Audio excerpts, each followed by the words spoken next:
কপাল পোড়ারা। চরমনের কিছু মুজাহিদের কথা শোনা যায়,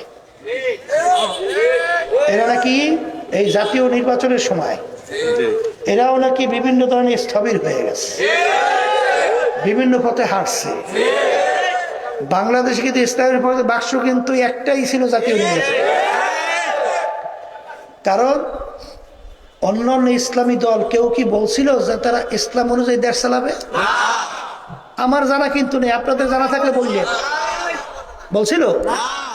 তাই একটা দল বাংলাদেশে বলছে যদি আল্লাহ ক্ষমতায় নেয় ইসলাম অনুযায়ী দেশ চালাবে, শরিয়া অনুযায়ী দেশ চালাবে। শরিয়া মানে ইসলাম, শরিয়া মানে কি কথা ঠিক না? ঠিক। আচ্ছা, এখন যারা চরমনের মুহিব্বিন মুজাহিদ দাবি কইরা যারা এই ইসলামের বিপক্ষে অবস্থান নেছেন, আমি জেলা দায়িত্বশীল সহ বিভিন্ন দায়িত্বশীলদেরকে বলতেছিলাম, একেবারে জেলা থেকে শুরু করে একেবারে ওয়ার্ড পর্যায় পর্যন্ত আমাদের যতগুলো সংগঠন আছে, মুজাহিদ কমিটি হোক, আন্দোলন হোক, সহযোগী যত সংগঠন হোক, এমনকি হালকা কমিটি হোক, আরো আদার যা আছে, এই পুরো ওয়ার্ড পর্যায় পর্যন্ত যারা এই জাতীয় নির্বাচনের সময় চুপ রয়েছে অথবা তলে তলে অন্যত্র কাজ করছে অথবা প্রকাশ্যে অন্য কাজ করছে, এদেরকে কোথাও কোনো জায়গায় সদস্য পদেও কোনো দায়িত্ব রাখা যাবে না। যদি আর ব্যতিক্রম কেউ করেন তাইলে সে এই সংগঠনের আমিরের কথা মানেন নাই। কথা পরিষ্কার। সর্বনয় তো দলবাড়ি করতে চায় না, কিছু স্বচ্ছ, কিছু ওয়ালাকাদ কাররামনা বানি আদম, এই চরিত্রে চরিত্রবান করতে চায়। কথা বলছেন? ওই গেছিলাম সেদিনকার তো বাগেরহাট মাহফিলে, বাগেরহাট মাহফিলে যাওয়ার পরে এখন পুরান এক মুজাহিদ সে এসে আমাকে বলছে, হুজুর আমারে মাফ করে দেন। কি হয়েছে, মাফ করবো কেন? করে হুজুর আমি নির্বাচন অন্য প্রার্থীর পক্ষে কাজ করছি। আচ্ছা, কিন্তু হুজুর ভোটটা হাত পা খাইয়ে দিছি বলতেছে। আমি বলি আপনার এই ভোট দেওয়ার কোনো মূল্য নাই, আপনি যে ক্ষতিটা করছেন ইসলামে আর সর্বনাই, আপনার এই ভোট দিয়ে কোনো মূল্য নাই, আপনি আমার সামনে দিয়ে সরেন। কইতেছে হুজুর একটু মাফ করিয়ে দেন। আমি করে শোনেন, ইসলামের পক্ষে জাতীয় নির্বাচনে বাক্স ছিল একটা, কথা ঠিক না? তো এক বাক্সের বিরুদ্ধে আপনি অবস্থান নিয়েছেন, মাপ অন্যায় করলে করছেন আল্লাহর সঙ্গে, আপনি মাপ চাইলে আল্লাহর সঙ্গে চান। আর একটা কথা, আপনি চরমনাইয়ের পরিচয় দিয়া, চরমনাইয়ের মুরিদ দাবি করিয়া আপনি পরিচয় দিয়া চলবেন না। কথাটা বুঝাইতে পারছি? আর আপনারাও যারা চরমনাইয়ের সাথে জড়ানোর পরেও আপনাদের জ্ঞান আমাদের সেবাই নিয়ে গেছে, বুঝ বেশি হয়েছে, তারা চরমনাইয়ের পরিচয় দিয়ে চলবেন না। যেদিকে ভালো লাগে সেদিকে যান, হুদুদি এখানে এসে ঝামেলা বাজিয়েন না, আর এখানে ইসলামকে ক্ষতিগ্রস্ত করিয়েন না।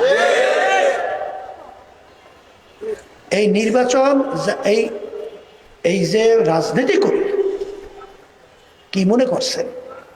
আব্বাজান থেকে শুরু করে উজান বাইতে বাইতে আইছি। উজান বোঝেন? মানে স্রোতের বিপরীত, কারণ নাম দিছে ইসলাম।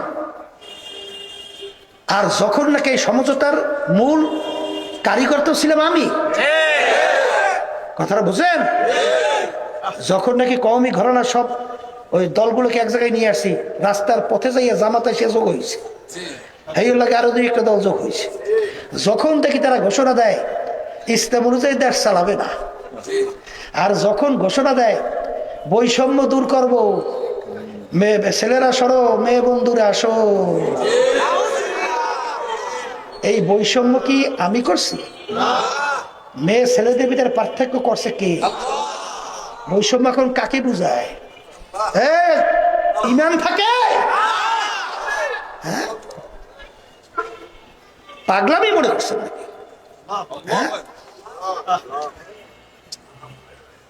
যেই কথা বলতেছে আব্বাস রহমাতুল্লাহ আলাই, তিনি বলতেন বিপদেই আছে।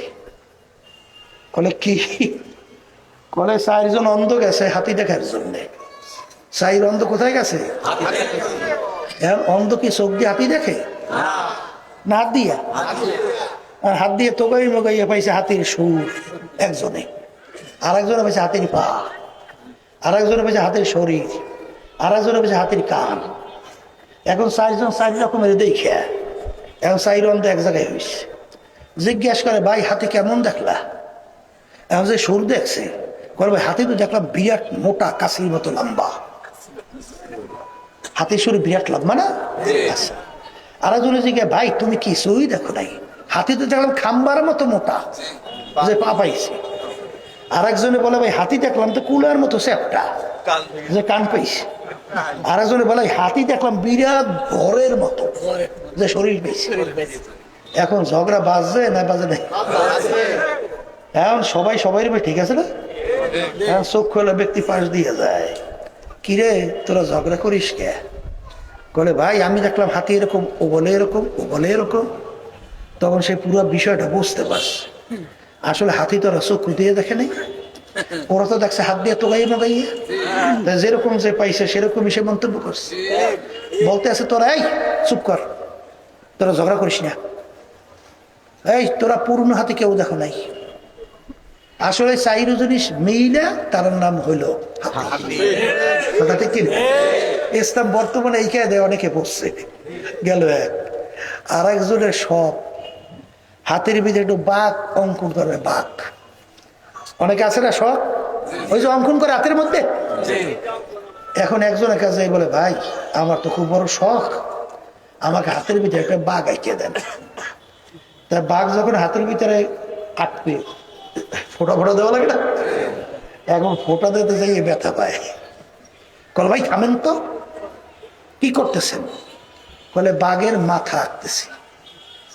বলে ভাই বাঘটা থাকবে হাতের মধ্যে, ও তো আর খাইবে লইবে না, ওর মাথা না থাকলে কি হয়, ওটা বাদ দাও। তা ঠিক আছে, আর একটা অঙ্কন শুরু করছে, যখন আবার ফোড়া। ভাই থামো, কি হয়েছে? বলে কি আঁকো? বলে বাঘের পেট। আইস বেটা, হাত থাকবে, বাঘ থাকবে হাতের মধ্যে, ওকে বেটা খাইবে, পেট বাদ দে। তা বাদ দিয়ে আবার একটা অঙ্কন করে, এই চিল্লেই ওঠে। এখন যা যা অঙ্গ প্রত্যঙ্গ সব শেষ, এখন বাঘ এঁকে দাও।